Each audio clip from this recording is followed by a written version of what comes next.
This is the most overpowered build I've managed to make in the Breach patch. It's fast, it has insane damage, and most importantly, it lifesteals so hard you don't need to use any health consumables. Basically, you can't die using this build. This is the improved True Wolverine build. It not only uses claws, but also like Wolverine himself, regenerates his life so fast it feels like you're unkillable.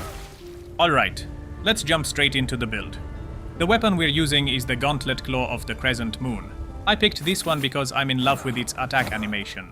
It has a 3-hit combo. It starts with a fast jab, followed by an air kick, and then an aerial jump that deals massive damage as you land. It also comes with an insane rune. This thing absolutely shreds boss health. The rune is Recoil Strike. It's also great for avoiding attacks, as it launches you backward before striking the enemy.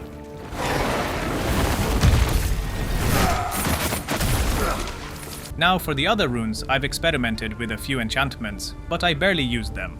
The only one you really need is the Damage Surge rune, right before a boss fight to boost your overall damage. If you are thinking of what's the best element to use, right now is the ice. Maybe they will balance the rest later, but the ice is the most OP. Now, you can enchant this and see if you can get a better weapon. But for me, from the moment I bought these gauntlets, I placed gems on them and they did an amazing job. So we've got increased physical damage, reduced stamina cost when attacking, maximum stamina increased, and the most important one, lifesteal. Let's get to the armor. This is where the magic happens. A huge part of what makes this build so effective is the Healing Increase. Healing Increase also contributes to the overall lifesteal effect. This is how I'm able to lifesteal so much. Another thing to note, after burning all of my embers, I can confidently say that any enchantment that gives an effect based on durability is the best. If you get an indestructible effect, it maximizes all other effects that are based on durability, and it also nullifies the unrepairable downside of plague gear. So, for the helmet, we have a gem that gives us Healing Increase. Then we have even more Healing Increase based on durability. We also have the Indestructible effect. The item weight is good, but I want to try and find a focus gain increased based on durability. I'm just out of embers and need to farm more. Next, we've got Stamina Recovery increased. And finally, we have the Unrepairable, which is nullified by the Indestructible effect. For the armor, we went with another Health Increase gem. The armor actually gives even more than the rest of the gear, up to 15%. Then we have Focus Gain based on durability. We've got the Indestructible effect, which counters the unrepairable downside. The Regenerate Health in Combat effect is something I want to replace. The amount it gives is so minuscule that you'd probably need a full real-time hour to fully regenerate your health. So I plan to change that later. Finally, we have Stamina Recovery based on durability. For the gloves, we have more Healing Increase, more Focus, and a stat that I've only managed to get on gloves, Physical Damage Increased. For the pants, we've got Healing Increase again, Damage Increase after a successful dodge, Focus Gain, and Health Gain on damage dodge. For the rings, we've got the Stonehusk ring, which gives increased armor.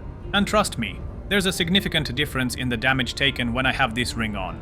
Then there's the Plague Ring, which gives more lifesteal but slightly reduces my health. And finally, we have the Crow Ring, which increases maximum stamina, probably the most used ring in the game. For the character stats, we've got 50 in health for the best survivability, 42 in dexterity to use the weapon at its maximum potential, and 25 in equip load to stay in the normal weight class and dodge roll more effectively. Another thing I strongly recommend for any build is the Sirloin Platter, which gives a 45% health increase. The new breach zones have plenty of materials to farm, so you can easily make this dish. Now for the armor itself, you can get it from Captain Randolph when you choose entitlements. I wanted to use the full serum set, but unfortunately, when I enchanted the gloves and helmet, they didn't become plague gear.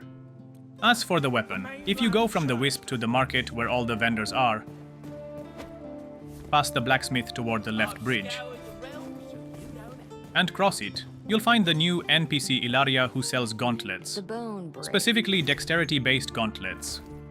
I've beaten the entire campaign using them, starting with the woven wraps. Then I moved on to Rybuck's claws, and I even made an early to mid-game video on a build using them. I'll leave a link in the description of this video. Finally, I moved on to the claw of the Crescent Moon gauntlets. And that is it, the endgame Wolverine build.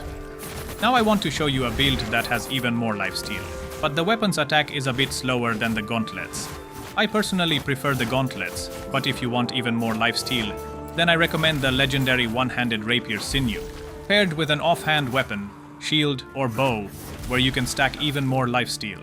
I was originally thinking of making a tank build with heavy armor, a shield, and this weapon, but it lifesteals so hard that no matter how much armor I have, as long as I've got health and this weapon, I can constantly stay alive.